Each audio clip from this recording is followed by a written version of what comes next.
सभी का एक बार वापस इस डिजिटल कक्ष में स्वागत है।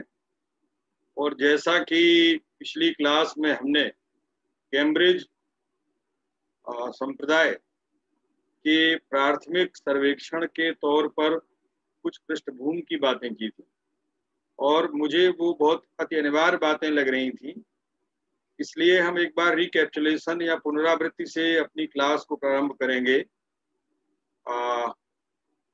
उस क्लास में हमने ऑक्सफोर्ड स्कूल से शुरुआत की थी और ऑक्सफोर्ड स्कूल के 6 इतिहासकारों के नाम लिए थे। इसके बाद कैम्ब्रिज स्कूल और कुछ ऑक्सफो ब्रिज के रूप में भी कहा था, और ये कहा था कि ऑक्सफो ब्रिज हिस्टोरियंस कौन कौन है एग्जैक्ट ये मुझे पता नहीं है। तो अभी इस बारे में हम कोई पुख्ता जानकारी आपको नहीं दे सकते हैं कि ऑक्सफो ब्रिज में किस किस को डाला जाए। और जैसा कि होता है मतांतर इतिहास की एक नियत है या गति है, तो बड़ा मुश्किल होता है। जितनी किताबें मैं इस बीच पढ़ता हूँ तो वो बहुत बार निराशा होती है कि ऑथेंटिक कुछ समझ में नहीं आता है। कोई उसके बारे में कुछ लिख देता है, कोई कुछ लिख देता है। तो इस बार कुछ ऑनलाइन लाइब्रेरीज के लिए भी रिकमेंडेशन की हम बात करेंगे, क्योंकि झालावाड़ जैसी छोटी जगह में जब हम बैठते हैं और वो भी ये लॉकडाउन का जो समय है, इसमें एक बड़ी समस्या ही हो जाती है कि हमारे पास जो सोर्स मटेरियल है या जो यूँ कहीं स्टडी मटेरियल है वो कम पड़ जाता है या स्तरीय नहीं होता है। और ये लॉकडाउन क्यों आमतौर से हमारे विद्यार्थियों में समस्या रहती है। जो वास्तविक में एमए पूर्वार्ध के छात्र हैं, हमें बड़ी निराशा से कहना पड़ता है, उनको जो प्राथमिक बातें हैं उन्हीं का पूरा पूरा ज्ञान नहीं होता है। तो मैं कंटेंट की बात करने से पहले बता दूं कि कम से कम मैंने ये अपेक्षा जरूर आपसे की है एमए के विद्यार्थी, क्योंकि 1 वीक सीरीज और पासबुक जरूर खरीदते हैं। और उससे भी दुर्भाग्यपूर्ण ये है कि उस 1 वीक सीरीज को जो मुश्किल से 50-60 पेज की होती है या 100 पेज भी कह लूं, उस 100 पेज की सीरीज को लेकर के आते हैं कि साहब इम्पोर्टेंट लगा दीजिए। तो अब क्या करूं, कुछ समझ में नहीं आता है कि जिससे इतनी बड़ी अपेक्षा हो, जो बहुत कुछ जानना चाहिए जिसे, वो एक सीरीज लेके आता है और कहता साहब इसमें इम्पोर्टेंट लगा दो।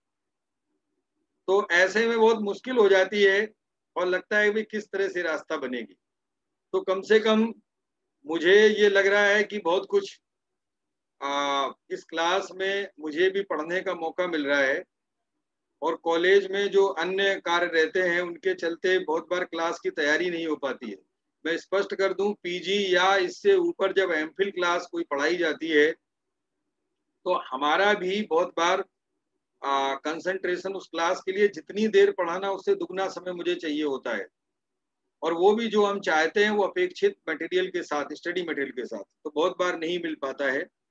तो आज की क्लास में हमने से भाग 2 नाम दिया था, कैम्ब्रिज विचारधारा भाग 2।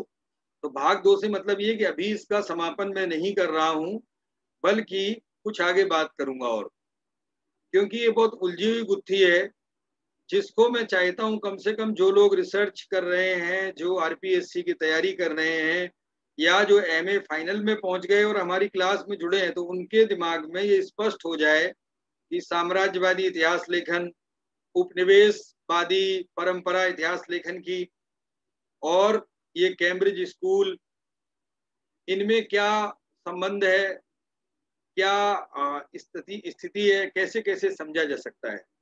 तो रिकैप्चुलेशन की हम वापस एक बार बात करेंगे। और हमने ये जो पिछली बार बताए थे उसमें हमने ऑक्सफोर्ड स्कूल के 6 स्टूडेंट्स के नाम लिए थे, स्टफ से लेकर के और नीचे तक। और कैम्ब्रिज स्कूल के कुल 3 हिस्टोरियन की ही मुख्य रूप से बात की थी, जो प्रारंभिक 3 हिस्टोरियंस। और हमने ये भी कहा था कि आमतौर से गूगल के में इनके बारे में जानकारी नहीं मिल रही है। गूगल आमतौर से अनिल सीले के काम को हाईलाइट करता है कैम्ब्रिज स्कूल के बारे में। अब किसी भी स्कूल को पढ़ें तो क्या ढूंढें, जो हम कहते हैं कि अपेक्षित मटेरियल किसके बारे में ढूंढें, क्या पता करना चाहिए। कंपटीशन पॉइंट ऑफ व्यू से कह दूं तो मुझे लगता है कि एक तो उस स्कूल का जो मेन कंट्रीब्यूशन या कह लूं या विशेषताएं, फीचर्स क्या हैं उस स्कूल के, ये हमें हमेशा पता करना चाहिए। दूसरी बात, उस विचारधारा या इतिहास लेखन के जो प्रमुख इतिहासकार हैं उनके बारे में जानकारी, मैं उनकी रचनाओं के बारे में विशेष तौर से उन्होंने क्या क्या रचनाएं की वो हमें अच्छी तरह जानकारी होनी चाहिए। साथ साथ उस विचारधारा का जो एक समीक्षा या मूल्यांकन के तौर पर उसकी अच्छाइयों और बुराइयों पर, यानी उससे इतिहास लेखन में क्या विकास हुआ, ये भी हमें जानने का प्रयास करना चाहिए। तो अब जरा इस कैम्ब्रिज स्कूल के बारे में हमने पिछली बार कहा था कि ये कैम्ब्रिज विश्वविद्यालय से जुड़े आमतौर से लोगों ने इस लेखन में, इस तरह के लेखन में भाग लिया। और आमतौर से जो ये कैम्ब्रिज स्कूल हिस्ट्री का है, इसने न सिर्फ इतिहास में बल्कि इतिहास के पृष्ठभूमि में हम जब देखते हैं तो राजनीति विज्ञान, अर्थशास्त्र और समाजशास्त्र, इन तीन के क्षेत्र में अपने समय में काफी योगदान दिया और जो बाद तक चलता हुआ दिखाई पड़ता है। हमारे एक शोध छात्रा प्रिया जैन ने पूछा था कि सर उपनिवेशवाद और साम्राज्यवाद में क्या अंतर। मुझे बहुत अच्छा लगा, कम से कम सोच के स्तर तक विद्यार्थी वहां पहुंच रहे हैं। और अभी भी जब हम साम्राज्यवाद और उपनिवेशवाद को पढ़ाएंगे अलग से तो हम उसकी चर्चा करेंगे। फिलहाल कुछ बातें जो हम सोचते हैं, जैसे भाई मैं इसको थोड़ी सी तैयारी के साथ देखता हूँ, घंटे डेढ़ घंटे पढ़ के, तो आपको पिछली बार आदरणीय सज्जन मैडम जुड़ी थी क्लास में और उन्होंने एक बात कही थी कि होमवर्क बतौर इन स्कूल्स की एक बड़ी सी टेबल बनाएं और उसमें उसके प्रमुख इतिहासकार, उनकी रचनाओं को लिखें और उनका एक बड़ा सा संग्रह तैयार करें। तो कोटा में जो बच्चे पढ़ते हैं या जो आईएएस की तैयारी कर रहे हैं प्रॉपर, उनको पता है इतिहास में डेटा बहुत ज्यादा है, आंकड़े, ठीक है। और उन आंकड़ों को याद करने का तरीका यही है कि हम जहाँ पढ़ने बैठते वहां स्टडी टेबल के एक बड़ी लिस्ट को कोशिश करते हैं, उसको लगा लेते हैं। तो इसी तरीके से इन विभिन्न इतिहास लेखन के स्कूलों पर हम चाहेंगे आप थोड़ा सा अच्छा अगर करेंगे तो ये कर पाएंगे, जो मैं चाहता हूँ कि आप उसकी एक टेबल बना करके और उस स्कूल में कौन कौन से इतिहासकार रहे हैं, उस स्कूल की विशेषताएं क्या हैं, उनकी रचनाएं क्या हैं। तो अगर इतना काम करते हैं तो बहुत अच्छा होगा। जरा बाद में अभी हम इस बारे में जानकारी आपसे लेंगे कि भाई किसने किसने क्या किया है। अब जरा अनिल सीले से बात, जो आमतौर से जो गूगल, विकिपीडिया, इन पर बहुत सारी जानकारी उपलब्ध है कैम्ब्रिज स्कूल की, और वो अनिल सीले से प्रारंभ आमतौर से करते हैं। तो अनिल सीले ने इस स्कूल की एक स्कूल के रूप में, एक विचार संप्रदाय के रूप में, एक विचारधारा के रूप में स्थापना में बहुत बड़ा योगदान दिया। किंतु मैं ये कहना चाहता हूं कि इससे पहले उनके जो जिनके अंडर में उन्होंने पीएचडी की थी, वो इमरजेंस ऑफ नेशनलिज्म, अब इस किताब के नाम से आपको ऐसा लग रहा है कोई राष्ट्रवाद की किताब होगी, जबकि ये कैम्ब्रिज स्कूल की बुक है। अनिल सीले की जो पीएचडी का काम था वो उस पर है, जिसकी हम आगे चर्चा और करेंगे। और विशेष तौर से हमने जब राष्ट्रवादी इतिहास लेखन की बात की थी तो भी मैंने कहा था कि साम्राज्यवादियों का योगदान कम नहीं है इतिहास लेखन में। तो साम्राज्यवादी कहने के पीछे मेरा कैम्ब्रिज स्कूल की ओर ही इशारा था। कैम्ब्रिज स्कूल का जितना बड़ा कंट्रीब्यूशन है, जितना बड़ा उनका योगदान है इतिहास लेखन के फील्ड में, क्षेत्र में, उतना आमतौर से अन्य विचारधारा के लेखन करने वालों ने काम नहीं किया है। अभी जो सारांश तौर पर मैं बात कर सकता हूँ कैम्ब्रिज मॉडर्न हिस्ट्री की, आदरणीय मैडम जुड़ गई हैं, बहुत अच्छा है। तो कैम्ब्रिज मॉडर्न हिस्ट्री और न्यू सीरीज दोनों में 14 वॉल्यूम जो बड़े हैं, जिनमें बहुत सारा मटेरियल उनका कम से कम किस वॉल्यूम में कितने चैप्टर हैं और क्या तरह का उसमें मटेरियल है, इसको हम स्क्रीन शेयर करके देखते हैं कि भाई जो एक हमने पीडीएफ बनाया हुआ है, उस पीडीएफ को नहीं हम डाल भी देंगे ग्रुप पर, तो उसको हम देखने समझने का प्रयास करें। इससे पहले मैं बता दूं कि इतिहास लेखन ऐसा नहीं है कि भाई पोस्ट मॉडर्न के बाद आकर के रुक गया। तो हमें ये देखना पड़ेगा कि पोस्ट मॉडर्न के बाद हिस्ट्री रुकी नहीं है कहीं से, बल्कि अभी सबऑल्टर्न में जो स्त्रीवादी लेखन, नारीवादी कह दूं या महिलाओं का जो लेखन है, वो भी चल रहा है। तो मैं इस कंटेंट्स की शुरुआत करूं द कैम्ब्रिज मॉडर्न हिस्ट्री की, जो आपको स्क्रीन पर दिख रहा होगा। उससे पहले बता दूं कि न्यू कैम्ब्रिज मॉडर्न हिस्ट्री निकली। इसके अलावा इन्होंने द कैम्ब्रिज इंडियन हिस्ट्री भी अलग से किया कंपाइल, और कई सीरीज इनकी हैं जो बहुत महत्वपूर्ण है। तो क्योंकि ये सबसे पहले जो सीरीज आ रही है, और इस सीरीज के बाद ये जो कैम्ब्रिज मॉडर्न हिस्ट्री है, ये कैम्ब्रिज यूनिवर्सिटी प्रेस से भी निकली, और इसके बाद ये अमेरिका यूएस से भी प्रकाशित हुई। तो इसमें इनके जो 14 वॉल्यूम है, हर वॉल्यूम में अलग अलग लिखा गया है। पहला वॉल्यूम रिनेसा से शुरू हो रहा है, 1450 से लेकर के आगे बढ़ रहा है ये। तो इसकी अब हम शुरुआत करते हैं।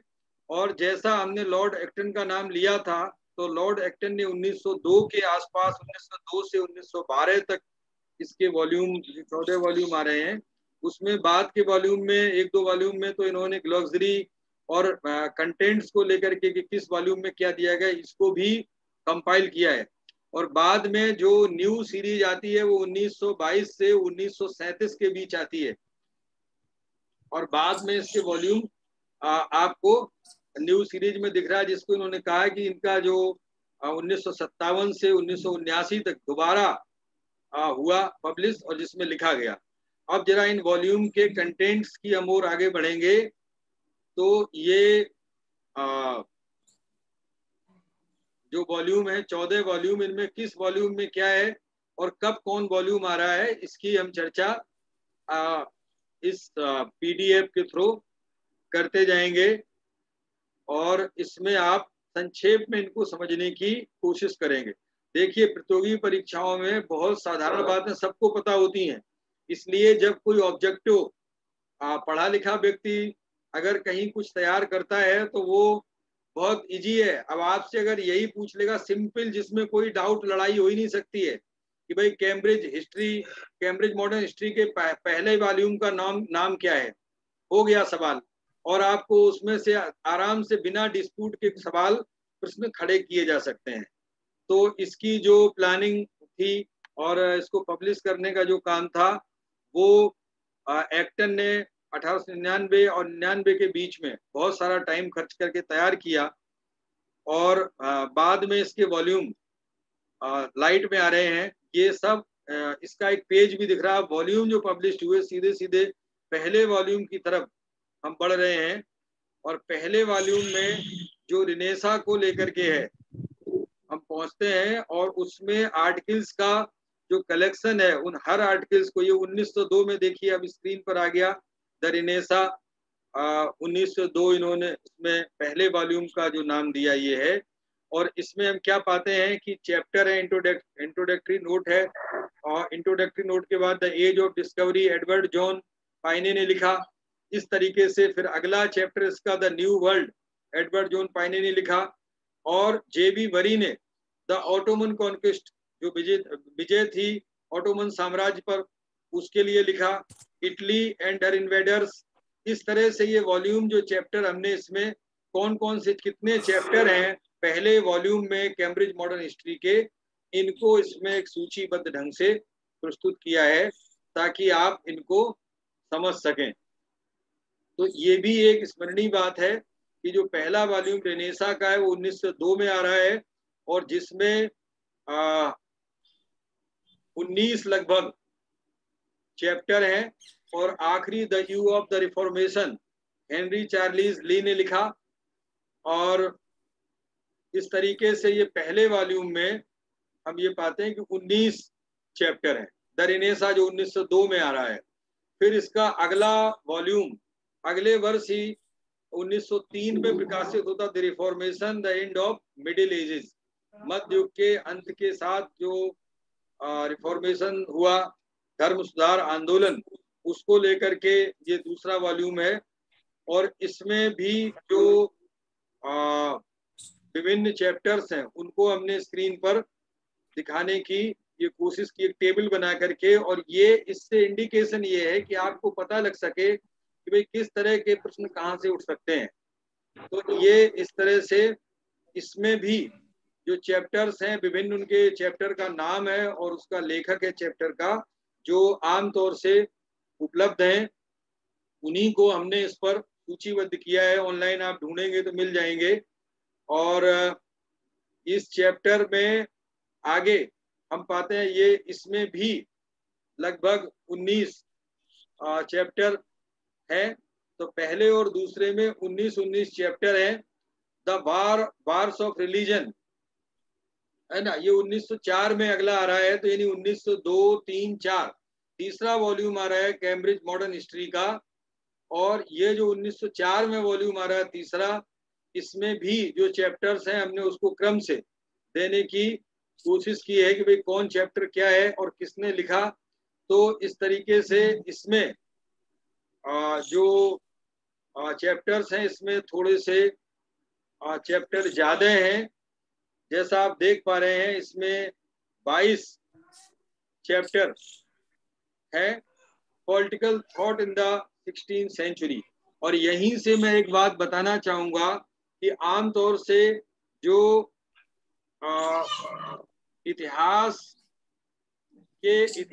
में जो प्रभाव डालने वाले कारक हैं, यानी किसी काल में जो फैक्टर जो उसको प्रभावित करते हैं, जो प्रभावित करने वाले कारक हैं, उसमें आर्थिक व्यवस्था और सामाजिक व्यवस्था को प्रमुखता दी जाती थी।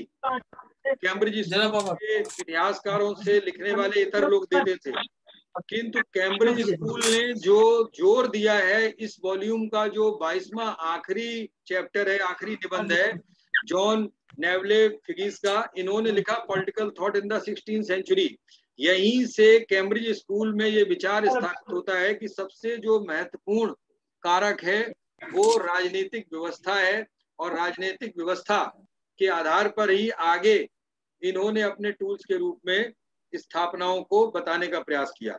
साथ साथ इस स्कूल की दूसरी जो प्रमुख विशेषता है, इनके काल में इतिहास लेखन में दो विचारधाराएं एक दूसरे के सम्मुख प्रस्तुत थी और अपनी श्रेष्ठता साबित करने का प्रयास कर रही थी। एक मार्क्सवादी इतिहास लेखन जोर पकड़ रहा था और दूसरा ये कैम्ब्रिज। तो इनका जो पूरा प्रजाति श्रेष्ठता पर आधारित लेखन था। और अगला वॉल्यूम जो चौथा वॉल्यूम आ रहा है, द 30 Years of Bar 1906 में ये आ रहा है वॉल्यूम। और इसमें हम जब पाएंगे तो इसमें भी उसी तरह के चैप्टर्स आपको मिलते जाएंगे, लेकिन धीरे धीरे जो आप पाएंगे कि जैसे 5वां चैप्टर द वसा इन स्वीडन इन पोलैंड, तो उस तरह का राजनीतिक घटनाक्रम और राजनीतिक विश्लेषण की ओर इनका रुझान बढ़ता जा रहा है। और राजनीति के माध्यम से जो चाहे वो पॉलिटिकल इकोनॉमी की बात हो, ये टर्म ही विकसित करने में कैम्ब्रिज स्कूल का काफी बड़ा योगदान रहा। तो इस तरीके से इसमें हमने पाया और बहुत सारे चैप्टर हैं। अब जैसे Spain and Spanish Italy under Philip III and IV है, मार्टिन ह्यूम का ये चैप्टर है। तो अब इन सारे वॉल्यूम्स में आगे जो खास बात है, 3rd वॉल्यूम के बाद से हम ये पा रहे हैं कि ये पॉलिटिकल उस पर ज्यादा ध्यान दे रहे थे। एज ऑफ लुइस 14, लुइस 14वें के समय का जो युग है, ये 5वें वॉल्यूम में डिस्क्राइब हो रहा है कैम्ब्रिज मॉडर्न हिस्ट्री के। और ये जो 1908 में वॉल्यूम आ रहा है कैम्ब्रिज मॉडर्न हिस्ट्री का, ये भी उसी तरह का। आप देखिए द गवर्नमेंट ऑफ लुइस 14 1661 से 1715 के बीच के बारे में ये जो अर्थर जेम्स ग्रांट ने लिखा। यानी अब ये गवर्नमेंट की समीक्षा यानी पॉलिटिकल धार पर ही ज्यादातर चल रहे हैं। फॉरेन पॉलिसी ऑफ लुइस 14, तो पहले ही इसका नाम ही वॉल्यूम का उसी तरह का रखा था। तो ज्यादातर ये पूरा वॉल्यूम लुइस 14 के समय की विभिन्न गतिविधियों और विशेष तौर से उसकी जो पॉलिटिकल सोच थी, राजनीतिक सोच थी, चाहे वो उसकी विदेश नीति को लेकर के हो या उसकी जो अन्य नीतियां हैं उनको लेकर के इन्होंने इसमें समीक्षाएं प्रस्तुत की हैं। और जैसा देख रहे हैं चैप्टर्स बढ़ते जा रहे हैं। जहां पहले और दूसरे वॉल्यूम में हमने देखा 19 चैप्टर थे, अब इस वॉल्यूम में 24 चैप्टर लगभग पहुंच गए हैं। आगे जब और इसको चलाते हैं तो ये द 18th सेंचुरी, ये 6वां वॉल्यूम आ रहा है 18वीं शताब्दी को लेके 1909 का वॉल्यूम। ये भी अपने आप में काफी महत्वपूर्ण है। और इस छठवें वॉल्यूम में जो खास बात है वो ये है कि इसके चैप्टर्स में उसी तरह का रुझान है ना, under George first, great Britain under George first, ये जो पहला चैप्टर है यहाँ से आप देखेंगे उसी तरह के राजनीतिक इतिहास लेखन की तरफ इनका रुझान ज्यादा दिखाई पड़ रहा है। तो इस इनके जो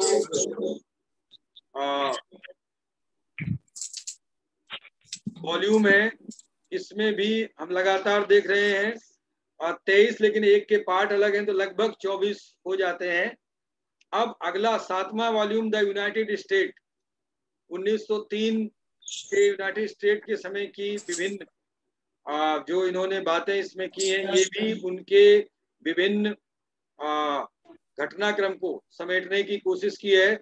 और देखिए जो दृष्टिकोण का सवाल है, इंग्लिश कॉलोनीज है ना, द फ्रेंच इन अमेरिका, तो उपनिवेशवाद या जो विस्तारक नीतियां हैं उनको लेकर के निबंधों का चयन हुआ है और लेखन की धार रही है।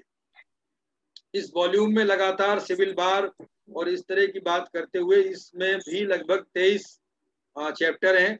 अगला फ्रेंच रेवोल्यूशन को 8वां वॉल्यूम इनका फ्रांस की क्रांति को जो है पूरा समर्पित है। और इसमें इन्होंने उस क्रांति में गवर्नमेंट फ्रांस से शुरू कर कर जो कर रहे हैं और विभिन्न उसके एंगल को देखने की कोशिश की है। और इसमें 25 चैप्टर हैं। अगला नेपोलियन पर जो इसका 9वां वॉल्यूम है कैम्ब्रिज मॉडर्न हिस्ट्री का, वो नेपोलियन को लेकर के पूरा वॉल्यूम है। और इसमें नेपोलियन आप लोग बीए पार्ट 1 में बहुत सारा जो पढ़ते हैं, इसके बाद मुझे लगता है ठीक से पढ़ते नहीं है। जो आदरणीय मैडम नेपोलियन वगैरह पूरे मैप के साथ उसकी महाद्वीपीय प्रणाली से लेकर के और बहुत ही व्यवस्थित ढंग से तैयारी के साथ जो प्रस्तुत करती हैं, वो एक बहुत बुनियाद आपको इस वॉल्यूम को समझने के लिए उस तैयारी के माध्यम से ही आप अगर कभी भविष्य में पढ़ेंगे तो देख पाएंगे। तो ये जो 24 इसमें चैप्टर हैं 9वें में, 10वां रिस्टोरेशन को लेकर के ये वॉल्यूम, और इसमें जो विभिन्न कांग्रेस हैं उनको स्पेन विभिन्न देशों में जिस तरह से आगे परिस्थितियां चल रही हैं उनका डिस्क्रिप्शन आप इसमें पाते हैं। और 24 खंड इसके भी हैं। 11वें में द ग्रोथ ऑफ नेशनलिटीज है ना, राष्ट्रीयता का किस तरह उद्भव हो रहा है, इस वॉल्यूम में हम पाते हैं 11वें वॉल्यूम में। और इसके भी जो चैप्टर्स हैं इसमें कई खंड हैं, जैसे 15 में 2-3 निबंध शामिल है 15 चैप्टर के अंदर। तो इसमें भी काफी सारे 28 चैप्टर लगभग हैं। और इस तरीके से अब आगे द लेटेस्ट एज की जो बात है, ये 1910 को लेटेस्ट एज करके, क्योंकि हमने कहा कि 1902 से 1912 के बीच ये पूरी मॉडर्न कैम्ब्रिज मॉडर्न हिस्ट्री तैयार हो रही थी। तो ये जो 12वां वॉल्यूम है ये लेटेस्ट एज की बात कर रहा है, मॉडर्न यूरोप की समीक्षा और जो यूनाइटेड स्टेट के जो सिविल वार के दौरान रिलेशन थे उसको लेकर के। और इस वॉल्यूम में हम विभिन्न तरह के निबंध कलेक्टेड चैप्टर्स पा रहे हैं जिनके डिफरेंट लेखक हैं। और इसमें 27 चैप्टर हैं।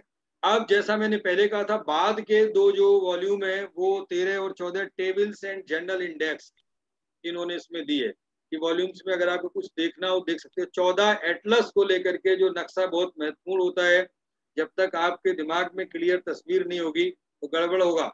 मैडम आमतौर से जब भी क्लास में इसको डिस्कस करती है तो मैं देखता हूँ कि नक्शे का छोटा सा उनके पास जरूर एक परसेप्शन रहता है। और वो आप को बीए पार्ट 1 में ही कहते बिल्कुल शुरू में बचपन में उस तरह की गुट्टी पिलाई जाती है, किंतु आगे आपकी लापरवाही और अध्ययन के प्रति जो उदासीनता है वो साबित करती कि एमए में जिस तरह से आप बहुत कम उपस्थित हो। जैसा हमने प्रारंभ में पूछा कि अभी और पता लगे उत्साह में किसी ने कोई उत्तर नहीं दिया कि भाई उसने होमवर्क किया या नहीं किया। तो इस तरीके से ये 14 वॉल्यूम थे।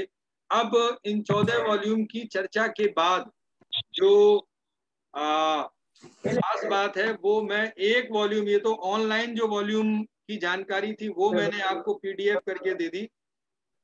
अब मैं एक वॉल्यूम जो देखिए ये एक जीरोक्स, आमतौर से जीरोक्स बाजी बहुत करता हूँ, ये जीरोक्स वॉल्यूम है। और खास बात ये मुझे लगता है वॉल्यूम मैडम को भी पसंद आएगा, ये मेरे पास बहुत लंबे समय से है। और ये the new Cambridge history of India volume 4 का पार्ट 2 है। न्यू कैम्ब्रिज सीरीज की हमने बात नहीं की, आपको कैम्ब्रिज न्यू मॉडर्न हिस्ट्री तो बता दी, तो new Cambridge history of India मैंने कहा हिस्ट्री ऑफ इंडिया में लिखी गई, उसके चौथे भाग का सेकंड पार्ट है। और इसको मैं इसलिए दिखा रहा हूं कि ये इसमें खास बात ये है वुमेन इन मॉडर्न इंडिया, आधुनिक भारत की महिलाओं के लेकर के है। और इसका कंटेंट भी मैं जरूर पढ़ना चाहूंगा। इसके कंटेंट में जो खास बात है, इसमें 8 चैप्टर हैं।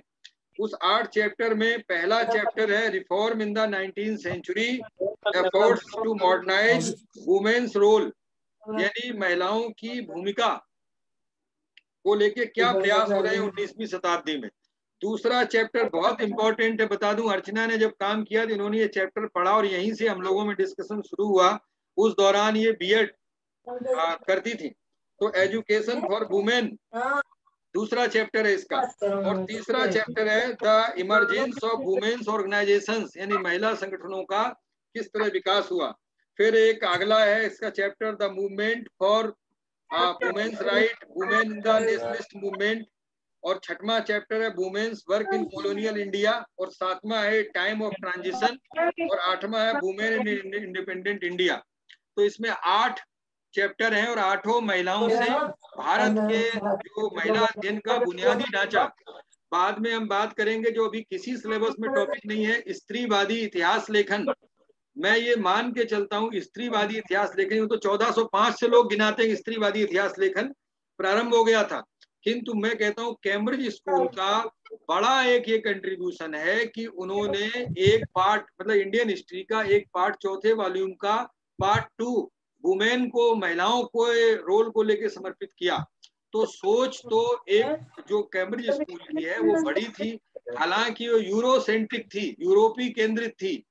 बावजूद इसके ये मानना पड़ेगा कि उनको जो मूल जो पुनर्जागरण है, जिसका विचार किया था मानववाद, जिसके केंद्र में मनुष्य होता था और मनुष्य के वेलफेयर की बात होती थी, उसको लेकर के उन्होंने रखा। अब मुझे लगता है बहुत इंपॉर्टेंट, बहुत से लोग जुड़े हैं, आदरणीय दिनेश जी जुड़े हुए हैं, उदयपुर से जुड़ गए हैं।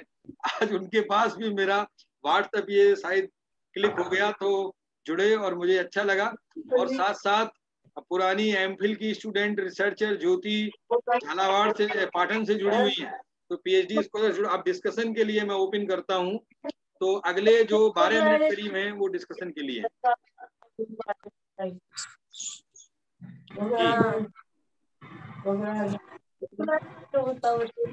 5 मिनट में आप लोग चर्चा प्रारंभ करें जल्दी से। और अगले लास्ट के जो 5 मिनट हैं वो कम से कम 5 मिनट कहूंगा आदरणीय सज्जन मैडम को लिए हैं, वो पूरा समीक्षा इसकी करेंगी। और हम ये अध्ययन क्रम जरूर जारी रखेंगे। कम से कम आप पढ़े न पढ़े, मैं तो पढ़ रहा हूँ, यही मेरे लिए खुशी की बात है। तो यस,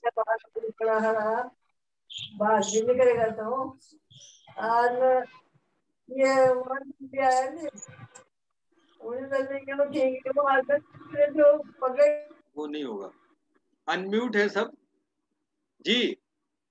बोले प्रीति जी, आप कुछ बोलना चाहती हैं? जी नमस्कार सर। नमस्कार, हाँ बोले। हाँ सर, जो पिछली क्लास हुई थी उससे तो एक क्वेश्चन था मेरा। हाँ, कि जो ये कैम्ब्रिज स्कूल की जो विचारधारा है, तो मेनली अपन जो भारत के परिप्रेक्ष्य में देखते हैं, तो उन्होंने जो ये बोला था कि ब्रिटेन ने जो इंस्टीट्यूशंस बनाए हैं उससे भारतीय राष्ट्रवाद जन्मा। हाँ, इससे तो जो कैम्ब्रिज, मतलब ब्रिटेन ने जो माहौल दिया यहाँ पे आके, उससे, हाँ, इससे पहले हमारे यहाँ, हालांकि मैडम ने बहुत विस्तृत चर्चा की थी इस पे, तो मैडम के जवाब से मैं संतुष्ट हूँ। लेकिन जो इस संदर्भ में मेरा सवाल है, तो हम इसके पक्ष में और विपक्ष में कहाँ तक है, मतलब ये चीज कहाँ तक सही है, कहाँ तक हम इसको सही मान सकते हैं और कहाँ तक ये गलत है। जरा फिर से दोहराएं। क्योंकि एक तरफ से देखते हैं, मतलब ब्रिटेन ने जो हमें इंस्टीट्यूशंस दिए थे, हाँ, उससे भारत में राष्ट्रवाद का जन्म हुआ था। ये उनका कहना है। तो सर एक तरफ से हम देखते हैं तो ये बात हमें सही भी लगती है, क्योंकि इससे पहले हम छोटे छोटे उनमें विभक्त थे, वहां एकता नहीं थी, सब आपस में अपने राज्यों के लिए लड़ रहे थे। लेकिन हमारा जो केंद्रीय नेतृत्व जहाँ प्रबल हुआ वो ब्रिटेन के इंस्टीट्यूशंस के बाद ही हुआ, जब 1857 में हमारा जो बहादुर शाह आए, बहादुर शाह जफर, जिन्होंने केंद्रीय नेतृत्व किया, तो वो इसी के बाद किया। उससे पहले हमारा कोई केंद्रीयकरण नहीं था। तो मतलब ये उनका कहना कहाँ तक सही है, कहाँ तक गलत है, ये मैं जानना चाह रही हूँ। जी बिल्कुल, मैं इस बात को कहूंगा, बहुत बार हमें उस श्रेय को नकारना नहीं चाहिए, स्वीकार कर लेना चाहिए। और दोनों बातें कि हर प्रश्न का उत्तर यस या नो में पहले नहीं देना चाहिए, विचार करना चाहिए। किंतु यह बात निश्चित ही स्वीकार करने योग्य है कि जो मॉडर्न नेशनलिज्म भारत में चर्चा में आया, दोनों बातें कह दूं कि आर्य समाज का जो कंट्रीब्यूशन है, आर्य समाज भी ईसाई मिशनरियों की प्रतिक्रिया के रूप में बहुत सारा कार्य करती दिखाई पड़ रही है। बिल्कुल स्पष्ट मेरा मत है, ईसाई मिशनरियों ने जो भारत की जनता की सेवा के लिए विभिन्न मिशन आए, 4 मिशनरियों के ग्रुप आए, उनके काम के प्रभाव की प्रतिक्रिया या परिणाम के स्वरूप आर्य समाज के कार्यों को गति मिलती है, प्रगति होती है। आर्य समाज ने जो विभिन्न विद्यालय, डीएवी मूवमेंट्स खोले, उससे पहले मिशनरीज कर रही थी। और भारत के तकनीकी विकास, मॉडर्न टेक्निकल विकास के लिए भी ईसाई मिशनरियों का हमें शुक्रगुजार होना चाहिए। दुर्भाग्य से उनको हम नहीं पढ़ते हैं। आईटीआई की शुरुआत जो हुई ना, जहां से टेक्निकल इंस्टीट्यूट बनना शुरू हुई, वो आमतौर से इन्होंने जो ऑर्फनेज, अनाथालय खोले थे, वहां विधवा महिलाओं को ये शिल्प और काम का सिखाना शुरू करते थे। तो ठीक है, हमारे यहाँ प्राचीन भारत में बहुत तकनीकी विकास था, बहुत कुछ था, किंतु जो मॉडर्न इंडिया में हम पाते हैं, वो तकनीकी विकास की शुरुआत ईसाई मिशनरियों के इन ऑर्फनेज के बाद आईटीआईज दिखाई पड़ी। क्योंकि जब वो गरीब महिलाओं को, बुजुर्ग लोग जो कहते हैं अनप्रोडक्टिव, वो काम नहीं कर पाती थी, तो उनको कोई भोजन नहीं देता था काल के दौरान। प्राकृतिक आपदाएं भी तो देखें कि अब ऐसी स्थिति में जो लोग दिख रहे हैं, जैसे आज ये जो कोरोना काल है, इसमें जो रियल फूड पैकेट खिला रहा है, जनता की सेवा कर रहा है, जहां अस्पताल भी भर गए हैं, तो ठीक वही स्थिति विभिन्न समय जब अकाल होते थे, राजा महाराजों की व्यवस्थाएं भी गड़बड़ा जाती थी। उदयपुर मेवाड़ की मैं तारीफ करूंगा, उन्होंने ईसाई मिशनरीज को सम्मानित किया बाद में कि इन्होंने जो महिला मंडल उदयपुर में खोले, उनके माध्यम से कम भोजन मिल सका और उनकी जान बच सकी विधवाओं की। तो उनको बाद में ये शिल्प सिखाते थे, छोटे मोटे काम सिखाते थे, और धीरे धीरे वहीं से आईटीआई का विकास दिखता है, जो आज भी औद्योगिक प्रशिक्षण संस्थान आईटीआई। और आईटीआई से जो सिलसिला शुरू हुआ, वो बाद में हमने आईआईटी में बदल लिया, ये अच्छी बात है, किंतु उस प्रारंभिक बिंदु को हमें नकारना नहीं चाहिए। ठीक उसी प्रकार से राष्ट्रवाद के उदय में जितना सारा आप लेखन पाते हैं, वो बहुत बार प्रतिक्रिया स्वरूप भी दिखाई पड़ता है ना। तो एक बात, दूसरी बात, लेखन के अलावा जो चिंतन कैसे होता है कि जब कोई धक्का लगेगा तो आदमी सोचता हमें ये धक्का क्यों लग रहा है, क्यों मारा जा रहा है। तो चाहे वो आर्थिक राष्ट्रवादी चिंतन हो या कि अन्य सामाजिक व्यवस्थाओं पर हो, जब मिशनरियां आई, उन्होंने काम करना शुरू किया, तो यहाँ भी उद्भावना हुई। तो मैं इस बात से सहमत हूं कि जो आधुनिक राष्ट्रवाद का स्वरूप है, वो यूरोपीय राष्ट्रवाद से प्रभाव के बाद ही यहाँ दिखाई पड़ता है। राइट। अब मुझे लगता है आदरणीय मैडम का समीक्षात्मक वक्तव्य होना चाहिए। समय लगभग हमारे पास 5-6 मिनट है। जी मैम।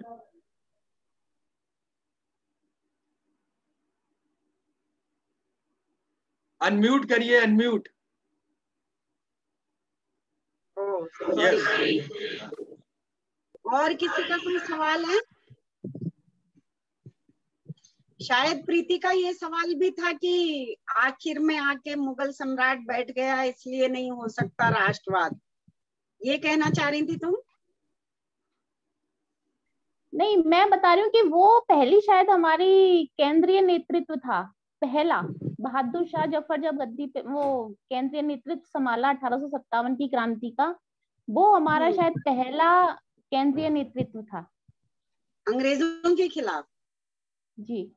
नहीं तो अशोक भी केंद्रीय नेतृत्व था और अकबर भी केंद्रीय नेतृत्व था। कौन से दौर की? अंग्रेजों के खिलाफ तो की कह रही हो, किस जमाने की बात कर रही हो? जी नहीं मैम, सभी की बोल रही थी मैं, पहले केंद्रीय नेतृत्व की, भारत के। पहला केंद्रीय नेतृत्व तो हम नहीं कह सकते बहादुर शाह जफर के नेतृत्व को, क्योंकि आप तो एंशिएंट इंडिया से पढ़ते हो किस तरह से अशोक ने, समुद्रगुप्त को हम कहते हैं कि वो हिंदुस्तान का नेपोलियन उसको बताते हैं, तो वो सब उसके विजय अभियान की वजह से कहते हैं। मेरी जो बातचीत हुई थी उसमें मैंने बताया था कि किस तरह से हिंदुस्तान सांस्कृतिक दृष्टि से एक था, भौगोलिक दृष्टि से एक था। तो ये तमाम चीजें हैं, जो लोग क्रिटिसाइज करते हैं वो तो करेंगे ही। प्रणव जी ने काफी डिटेल में बताया कि किस तरह से कैम्ब्रिज स्कूल एक तरह से साम्राज्यवादी इतिहास लेखन की एक धारा के तौर पर तुम देख सकते हैं। जो भी यूरोसेंट्रिक धारा होगी वो इतिहास लेखन में निश्चित रूप से जो पश्चिमी सोच है उसका प्रतिनिधित्व करेगी। इस दृष्टि से जो कैम्ब्रिज स्कूल की सर ने बात की, और दुनिया का इतिहास लिखते लिखते उन्होंने एक कोट, शायद सर ये फोर्ब्स की है, जो आपने कैम्ब्रिज हिस्ट्री महिलाओं वाली बताई, ये देख